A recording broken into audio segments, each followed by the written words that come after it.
Welcome to this strategy-rich edition of The One Thing podcast, hosted by Ron Sheets. On each episode, Ron introduces you to the amazingly successful entrepreneurs from his Rolodex who reveal the simple truths behind the one marketing strategy they rely on to produce extraordinary results. Each episode is guaranteed to expose you to a proven approach for producing high-value and highly profitable business. Welcome to this episode of The One Thing podcast. Well, hello, everybody. Welcome again to another episode of the One Thing Business Podcast. I'm Ron Sheets, and I have with me someone today that those of you that have been around the Kennedy world long enough, you will be familiar with Ari Galper. Those that have not been around the Kennedy world, you need to know about Ari Galper. I would put Ari up there with all of the top sales people that I grew up learning from. And forgive me, Ari, this is going to date me a bit, but and if it's not a dispersion against any of these, but the Tom Hopkins, the Zig Ziglars, the Brian Tracys, and if anybody's old enough, watching that knows those names will understand the kind of caliber of stuff that we're going to go over today. But let me kind of get set up here for our recording and introduce you to Ari. So, as I said, we're going to talk about sales. I kind of tipped the hand there. And sales or selling is one of those things that I have found that a lot of businesses are trying to get out of their businesses, when in fact, it is the thing you have to do in your businesses. So Ari's given me an introduction here, and I hope I do it justice. But really, it's true. In today's over-marketed and commoditized world, Ari Galper, who is the author of 6 best-selling books and the world's #1 authority on trust-based selling, has defined the state of selling in today's economy and a trust recession. So that's an important word that you're going to learn about.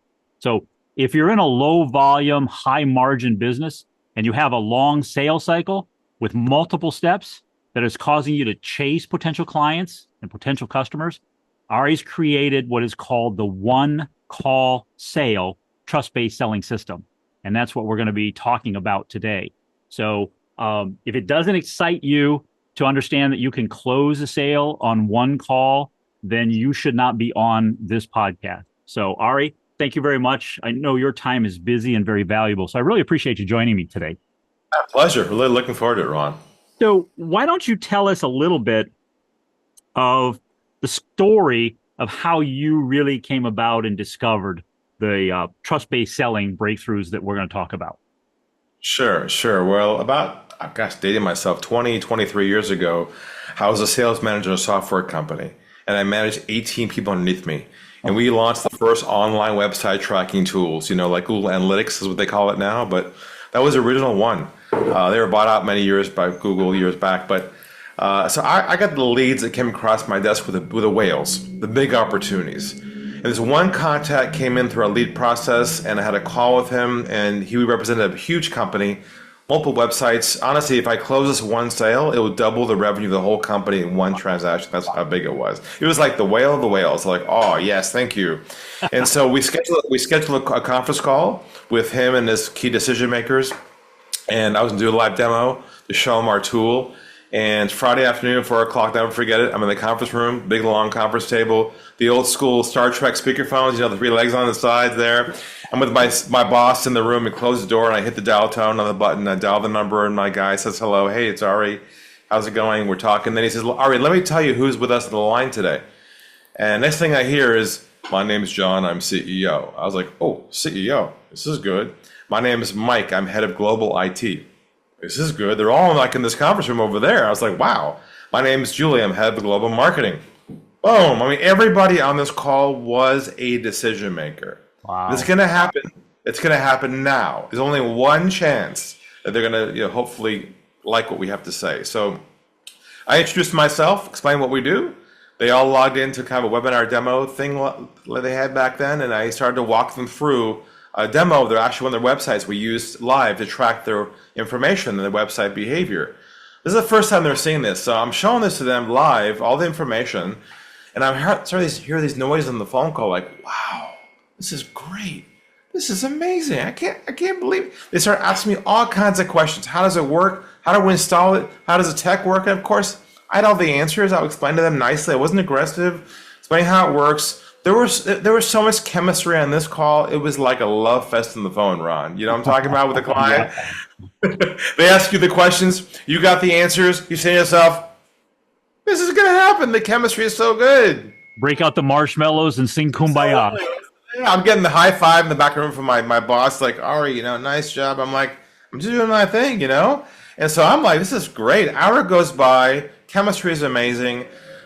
We come to a conclusion. My guy says to me, Ari, we love this. This is amazing. Look, give us a call a couple of weeks. Follow up with us, and we'll move this thing forward. I was like, fine, great. Back then, I was like, hey, that's amazing. Sure, yeah. That's what I want to get from our first meeting. So I said my goodbyes. I took my hand and my finger to hit the off button on the speakerphone, and by complete accident, now it's a divine intervention, my thumb, instead of the off button, hit the mute button by accident. They were like right next to each other. I hit the wrong button, and a small click happened, and they thought I hung up the phone after I had thought they had left the call. Yeah. But they were still on the line. Oh. And so they started talking amongst themselves, thinking I had left the call. And a voice inside of me says, Ari, go to the dark side. Be a fly on the wall. Go where no one's ever gone before in the world of selling. I was like, all right, I'll listen in. So they started talking, thinking I had left the call. Yeah. Now, you'd expect them to say things that were pretty positive right after a call like that. But here's what they said verbatim, word for word. It's why we're all here today. They said, we're not going to go with him. Keep using him for more information. And make sure we shop someplace else cheaper. Knife and heart twist. I was in a state of shock. I was like, what? And I finally shook myself out of it, hit the off button, looked at the wall, and said to myself, what did I do wrong? I was confident. I was humble. I was an expert at my technology. I was not pushy. I did nothing to break any rules of selling. I did everything I was taught by the gurus you mentioned there. Yeah. I did everything right, but they still lied to me. And I had a moment of like a cathartic moment. I said to myself, this is all wrong. This is a dysfunctional relationship and process that is broken. Yeah. Both parties should be able to tell each other the truth and move on. Why all the games? That's where I invented my whole concept called Unlock the Game Trust-Based Selling as my mission to untangle this dysfunctional process and help people be honest to get the truth. So not chasing ghosts anymore. And that became the whole premise behind our revolution of trust-based selling we've had for 20 years now. And I can't think of anybody that would be watching this who hasn't experienced just that, probably not knowing it after the fact as you did, but it's happening because I'm sure as you're going to cover today, we do the follow-up in a couple of weeks. They start to ghost you and you can't figure out why you're not getting through. So Ari, what are some of the common myths, sales myths that businesses have that really hurt their potential sales? Well, there's some common ones you're probably aware of, and those have been around for a while, probably know these pretty well. But there's the common one, which is selling is a numbers game. Yeah. That's the concept of the more volume you have coming inbound, the more you have to chase that volume and qualify them, and hopefully a few marbles at the bottom of the funnel comes out the bottom. And my contention is it's no longer about a sales numbers game anymore. Yeah. It's about how good you are converting the ones that you have, not the volume of ones you have to qualify. And it's about how good you are at trust building, not how good you are, how many contacts you make. Different concept, different mindset shift in that. That's one. The other one is this concept of the sales loss at the end of the process. It's always been about the close. If I can just close them at the end, right, do all this work in advance, it's all about the close. What I discovered is, in our research and our work with our clients over the years, no longer in this economy is it about the close at the end of the sale. The sales made or lost at the beginning, not the end, at hello. How you pre-position yourself, what you say in that first conversation, and we'll talk about the one call sale later, but how you build trust with them at the one moment of time when they're with you. If that is in any way tweaked around a sales process that everyone kind of knows already is commoditized, it's over at hello, not over 5 steps down the road. Yeah. So what are some of the core principles of your trust-based selling? Sure. So we have three core principles. The first is this concept of always focusing on one thing first, which is taking the pressure out of the process, removing the pressure they feel in the dialogue. Like, for instance, with objections, we are taught by the old school guys to overcome objections, right? Yeah. We don't do that here. We diffuse objections. So if someone says to you like something like, your price is too high, or you're too expensive, rather than trying to overcome it, which creates more tension, you diffuse it. So you might say something like, you're right. You're absolutely right. We are higher. And I can walk you through, if you like, why it's different than everybody else and why it is higher. Would you be open to that? So I'm not diffusing. I'm not overcoming. I'm diffusing. We have a whole language set that matches to every objection you can imagine, from we're shopping around, why are you cheaper, why should I go with you? I want to think we have everything in a cheat sheet that lays out all languaging around that. I've got my own trust-based languaging. Other key principle is the idea of getting to the truth, not the sale. That's a big mindset shift. Well, your mindset thinking should be, my goal today isn't to make the sale. My goal is to get the truth of where they're at, to see if their problem can be solved or not, and whether they want to solve it or not. Like, you're the doctor, they're the patient. You're focusing on the problem, not the sale, which is your goal. Right. They can tell you a mile away when you're thinking about your goal, your next step. It's over right there. The last principle is this idea of being problem-centric versus solution-centric. Like, we love what we do. Our solutions, our product, we love talking about it. But that's our solution mindset. We got to shift to focus on their problems and their core issues. And I do a deep dive in that world. That's what I spend a lot of my time with clients, is helping them reverse engineer the solution to the problem that they solve and to go deep in that space. We'll talk more about that later on. So what's really changed? What's shifted that you've seen, in the results of, and I talked about at the beginning, this changing economy that we're in, and it's not just nationally in the United States, it's internationally. So what's changed? Well, as you're probably all experiencing, those listening and watching, I would define it as what I call the trust recession right now, where we've all been commoditized. I hate to say it. We're being shopped. The online world has commoditized almost every business, and you have a change in your market where your buyers are shopping you. And there's a cycle going on where they contact you, take information, you provide them with some free consulting, some ideas, information. Then they want to go think about it. Then you got to chase them. And so this commoditization, this trust recession, as I defined it, you have to have a way to break that cycle. And that's why I think it's only been since COVID is what this has really happened. Everyone got used to the online model. So I work with a lot of financial advisors, a lot of consultants, a lot of entrepreneurs that have sales teams, and they're struggling right now with having to differentiate because their sales process is the same as everybody else's. Yeah, it's not your words, mine. It's the old sales models don't work. They're broken. So really, how would you describe the typical sales process? And what typical is what I was brought up on, what you were brought up on that you described in the beginning. So what would you describe as a typical sales process? Just so we have we all grew up in the know, like, and trust model. Yeah. They got to know you. They got to like you. Then they can trust you.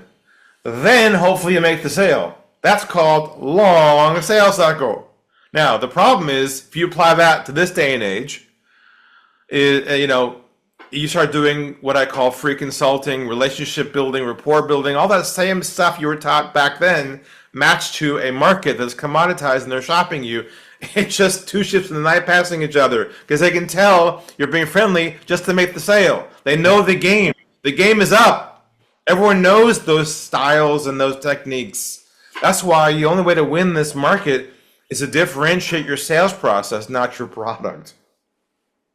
How you've gotten very good at this, but how does it really extend the sales process? Because I think I know with my experience in working with salespeople, they get comfortable in that. Really, they get comfortable in the long sale because it maybe in their own mind are justifying it. So how does it extend it? Well, that's the old mindset that's still alive today. The salespeople and business owners believe a long sales cycle is normal. It's accepted as It's just the way it is. The reason for a long sales cycle comes down to one issue. They don't trust you enough to say these words to you. I'm in.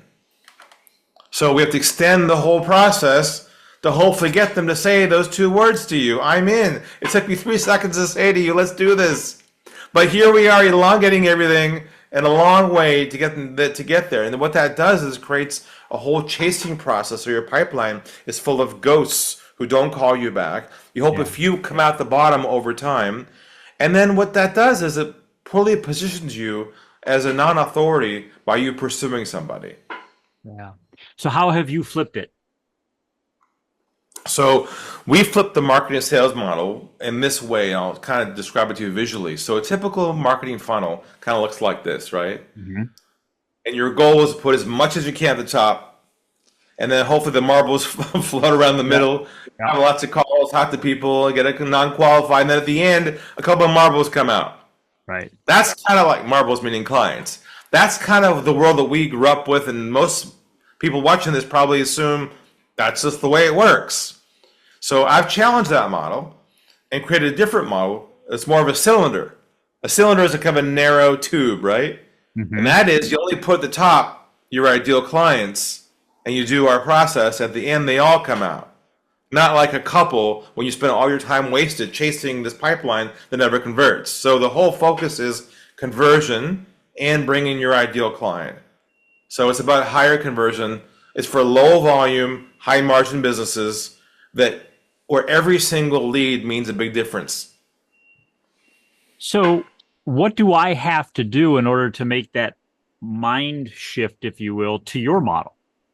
Good question. So there's got to be a mental shift here that has to occur away from a salesperson mindset to more of a doctor-patient mindset, where you're the doctor, not the salesperson. You're not the pharmacist anymore. You're not dispensing the medicine. You're not giving away all the solutions, but you're only focused on the problem. You're diagnosing their issues. When you go to see a doctor, what's the first thing he says to you? He says, "Where does it hurt?" Yeah. You say, "My shoulder." He says, "Let me take a look. Let's do a source, get your x-ray, see what's going on." He gets the x-ray, diagnoses it, and says, "Here's the problem you've got. It's not your football injury. You got a clot in your right calf that's causing that problem to happen." He's like, "You serious, doctor?" Yeah. They're impressed with your articulation of the problem, and then they prescribe a solution. What a lot of people do now is they just work on dispensing ideas, brainstorming concepts, and providing demos and ideas to solve the problem. They don't unpack, diagnose, and help them see the urgency and the seriousness of the issue so they own it first. So, I mean, that's a lot to digest, and for somebody to really break their mindset, like myself, who's been brought up and, we have a model that we know that works, but you recently come up with an even bigger breakthrough. Tell us about that. Yeah, so I'm excited about this because it's working so well now with our private clients. It's called the one-call sale. Okay, now that concept sounds ridiculous. Yeah. Anybody in the low, even you, right? You're 20, whatever. You're low volume, high margin. Like, there's no way someone's saying yes to my process and no, it's impossible. They have to go through all these gates to get there. Okay, so I challenge that because here's the thing: I was tired myself of chasing leads, having a big database, a subscriber base, and only a few popped out every once in a while. This is ridiculous. I said, why don't I just bring in the ideal client, compress the sales cycle from multiple steps down to one single step where they trust me enough to say to me, "All right, Ari, let's do this." I don't mean a signed contract on the first call. I mean a commitment on your calendar for a next step of your process. Not off the calendar, but on the calendar. I was like, how do I convert my business to a by appointment calendar model like a doctor's office? Mm-hmm. Doctors don't chase patients. Everybody schedules a meeting to see the doctor. Yeah. So I recrafted everything into the one-call sale. And what the one-call sale is a process system I developed when you have your first meeting with a possible client via Zoom or live, where it eliminates all the old behaviors. There's no more chit-chat. There's no more relationship building. What? No relationship building?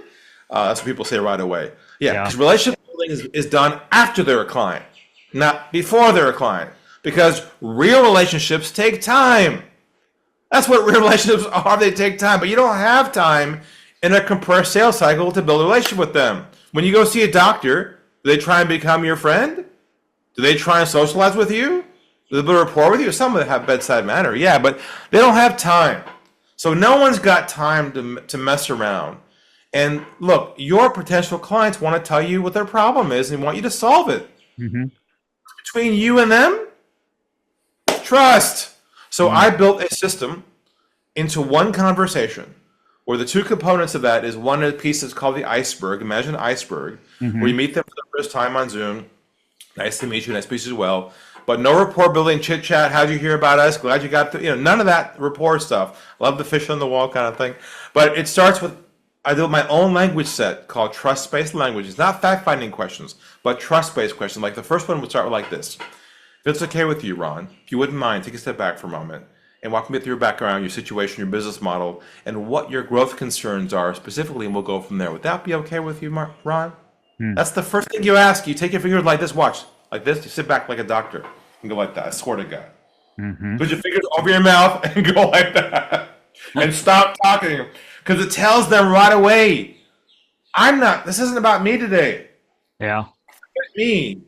I'm the doctor, you're the patient. I'm going to now diagnose your process and help you see the seriousness of the problem. Then I've got a process called a roadmap where you onboard them right away.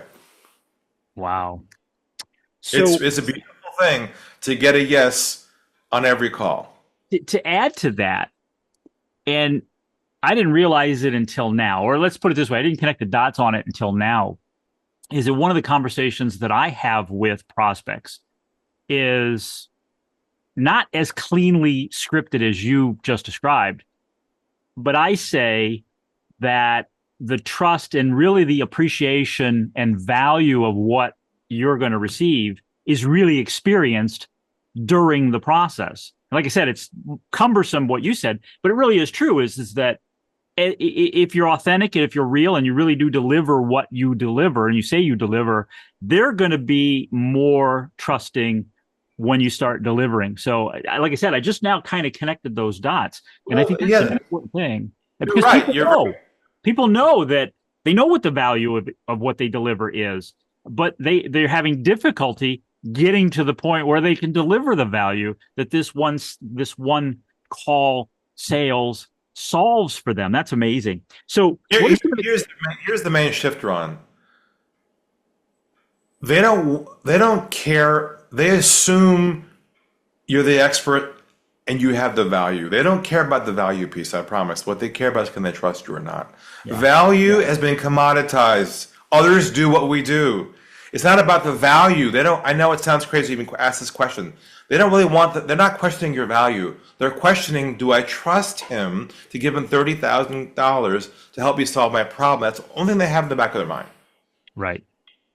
And I remember years ago that, our friend and mentor, Dan Kennedy, said is that, we make the mistake of that people are looking for the best thing when in fact they're looking for the guy or gal who's going to deliver the solution to them, which is exactly what you've laid out here for everybody. The irony of all this is this. They don't really care about how you solve their problem. Yeah. All they care about is, are you the one to solve it or not? Right. Once you get that in your brain, everything starts to warp and change a different way on your sales and marketing process. Yeah. And to quote you from your book, it's a matter of they don't have to understand you. It's that they understand that you understand them and what their problem is. So that's key. So that's what trust is. So in regards to keys, what are some of the takeaways that the audience can use right now? What would you recommend? What would you guide them to do? Well, some of the main shifts are this concept of be the doctor, not the pharmacist. Mm-hmm. Stop doing free consulting. Stop dispensing ideas for free. Stop giving value for free. But instead, market the problems back to them, not the solution, not the value. Another big concept, and I'll share some ideas. People love this one, but the word follow-up. right? That's a pretty common thing people do in sales and business. You say, hi, I'm giving you a call, a follow-up. Remove that phrase forever from your vocabulary today and never use it ever again. That word follow-up. That's a sales word. The minute you hear someone say, hi, I'm giving you a call, a follow-up, they're thinking they're up to something. So replace the word follow-up with, I'm just giving you a call to see if you have any feedback on our previous conversation, any feedback on our last meeting, any feedback on a proposal I sent you. Feedback is going backwards, not forwards. You got to move away from the sale, which is so counterintuitive because we've been so trained to focus on the sale. Right. And I will share this with the audience. So I read Ari's book, which he'll tell you about in a moment. And he talks about that in the book in regards to moving away from the follow-up. And I think that we instinctively as salespeople, when we want to get back in touch because we haven't heard anything, the only thing we know to do is say, I just wanted to follow up. So here's what I will tell the audience, the watching and listening audience, is that I took and borrowed from Ari's book today, actually yesterday. I have a prospect that I have a great rapport with. They told me they made that commitment, they're ready, but they haven't gone there yet. And I used in my email follow-up the feedback approach. They got back to me immediately. And I also used a little takeaway selling in my email, but they got back to me like right away saying, no, I'm in. Because I kind of told them that the seats were disappearing, takeaway. And so the feedback thing is so powerful. I just tried it straight from the book. So Ari, thank you for that, and it's so difficult to not type the email, just following up, because it's what we're ingrained to do as salespeople. Just follow up, want to check on you, see how you're doing, and you're right. It's funny. People say to me, Ari, tell me about your program. I say to them, this is not a program. Yeah. This is an intervention. An intervention to change your chemistry, to think differently, to upgrade your skill set to the modern day. Yeah. And correct me if I'm wrong, but in doing this mindset shift in the language that you have in your intervention, it also positions me as the salesperson in a different position. As you talk about in your book, is it doesn't sound like I'm chasing. It doesn't sound like I'm desperate.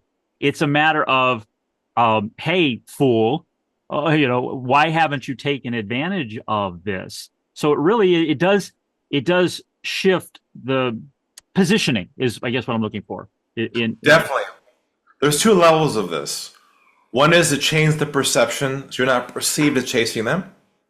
If you have a pipeline, you got to chase that because you have ghosts. Okay, that's the one level is fixable. The ultimate level, black belt level, and we'll end on this, is never to ever have to follow up with anybody ever again. There is no, because on their first meeting, they agree to schedule a meeting with you on your calendar, which means you're scheduled. There is no follow-up like a doctor's office, and that's the end of the game. No more follow-up. It's gone. No more chasing. Eliminated. It's possible. I'm doing it right now with my clients. Yeah. Prescription's written. Now do it. So, exactly. Ari, I appreciate all that you've provided. If people want to find out more, they want to, you're not going to be giving them more information, but if they literally want to get in touch with you because this resonates with them, how do they do it? What do they do the next step? Because you're not going to follow up with them. Well, we're not going to chase anybody, that's for sure. Yeah. But I would recommend that people, if this resonates with you, is listen to this. Just pick up my book. There's a free copy you can get at thetrustbook.com. It's so simple to type this out. www.thetrustbook.com. Grab my latest book called Trust in a Split Second. Along with the book comes thank you for that. Along with that comes a consultation with either myself or my team. We walk the talk. You'll see how we talk with you. It's not what you expect. It's different. You'll learn just from that alone what our process is. So go to thetrustbook.com, order my book. There's a bonus book in there as well. We'll ship it to you. We'll pay for the stamps and the mailing. It'll go in the mail. when you check out, you'll schedule a meeting with us, a chat, and we'll just talk through your model and see what the holes are and go from there. Sounds good. Excellent. Well, again, Ari, thank you very much for a valuable 20 or 30 minutes with us. Anybody that's interested, definitely go and get the book. I've read the book. I have, as you see it, I have tabbed it because there's important things.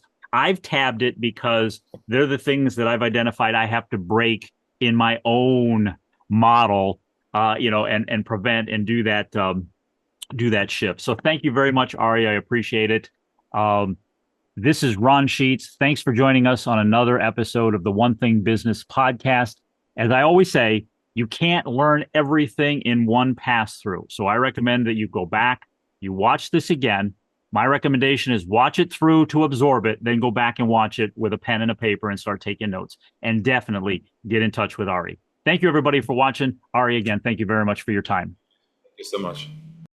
Thanks for tuning in. I'm sure you got a lot from this episode. Join Ron and his next guest here on the One Thing podcast.